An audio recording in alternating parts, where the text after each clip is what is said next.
And welcome back to another Crash Team Racing developer time video. Last time I took on all of Vincent A's times, and as far as I'm concerned, they were some of the easiest times to beat. Like, yeah, they took a while and I spent a couple times learning my way through the course, but it's not like I had a really hard time beating these tracks. Today I'm going to be facing Sebastien M on Coco Park, Oxide Station, Jungle Boogie, Assembly Lane, and Nina's Nightmare. And compared to what I was up against last time, this guy makes Vincent look like an absolute cakewalk. This is where I knew I had to brush up on my driving skills. And if not just for the sake of seizing the opportunity, I'm going to be taking Sebastien on with my two main sweethearts, Coco Bandicoot and Pasadena Opossum, essentially fighting fire with fire. First up is Coco Park, aka the perfect analogy for truly underestimating what I'm up against. This shouldn't have taken me as long as it did, but at 75 attempts, this is one of the tracks I spent the most time on against the developers. And there's a pretty good reason for that. See, if you're me and can't properly jump cut across the grass if your life depended on it, there's a problem already. Adding on to that, eventually I came to the realization that I was being way too drift happy just trying to keep up with Sebastien. After a while I told myself to take it easy with the power sliding. It's okay if you just breeze on through so long as your reserves are just fine. This is something I'm probably going to have to keep in mind as I come across other tracks in the future. But in short, I felt like playing Coco Park was essentially foreshadowing things to come.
Up next is Oxide Station. Initially I was worried I'd be here for a while, and on some level I was, but actually mastering this track took a worthwhile 47 attempts. This was one of those instances where I didn't really want to give up. I wanted to improve on this track. I actually wanted to beat Sebastien M at his game. Before this, I already had a good strategy for how to make my way across those turns without losing my fire, but eventually I had to teach myself how to U-turn around those corners to make the ride a little easier on myself. I noticed at lap 3, Sebastien slips up around these corners, so it was really nice that I took advantage of that while I could. In the end, I was somewhat proud of myself for taking on Oxide Station for as long as it took. Nice to see this one's out of the way.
Don't mess with Pasadena opossum.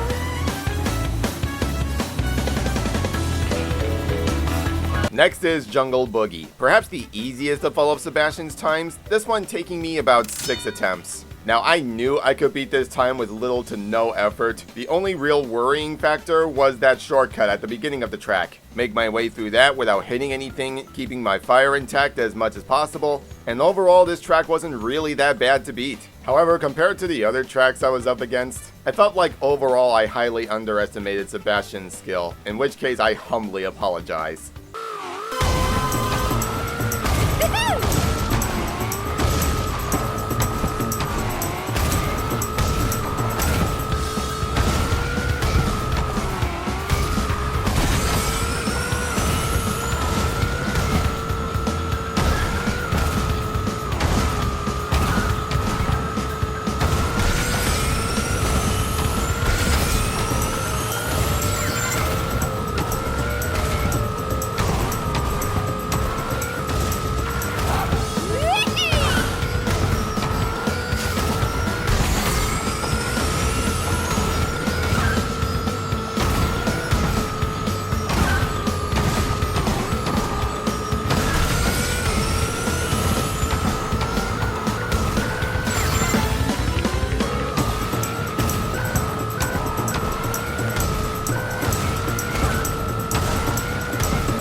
Onto assembly lane with a nice 20 attempts. Like Jungle Boogie, I knew I could beat this time if I tried really hard. At lap 2, I noticed he likes to jump cut through the mud as much as possible. Thought I'd apply that to my runtime. With this track, my only real concern were the compactors that like to stomp you flat. But aside from that, this was another track that I was really happy to beat for what it's worth. At the end of this, I assured myself one thing.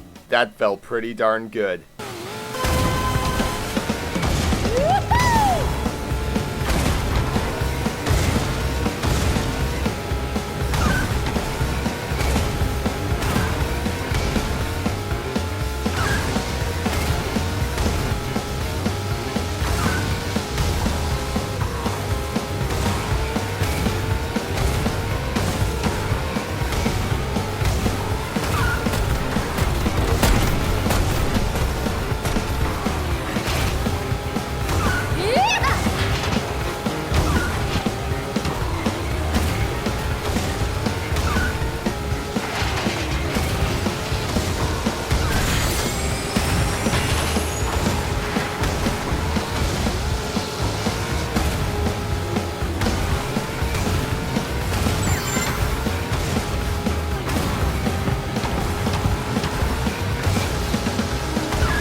And finally, we end this video with Nina's Nightmare, taking a lengthy 60 attempts. I'm gonna be honest, of all the tracks I had to face Sebastien on, this is one I was not looking forward to, for two major factors that really affected my trial and error. One, jumping over that goddamn fence, which feels even more wonky than something like Out of Time, and two, making my way across the mansion with those awkward sharp turns. Honestly, this was one of those tracks I just really wanted to get over with, and eventually I was glad that's out of my system. One thing I've noticed is that on laps 2 and 3, Sebastien likes to take that shortcut at the beginning of the track. I was recommended not to do so, but since I needed to catch up, I thought I may as well. In closing, I'd say Sebastien's times were some of my favorites to beat. They were challenging to beat, but in the end, they were some of the tracks I really wanted to improve on. Sebastien M, you're a really good challenge. I only wonder how I'll do against other major developers like Alex B, Matthew R, and most notably William P. But I'll worry about that when I get to it.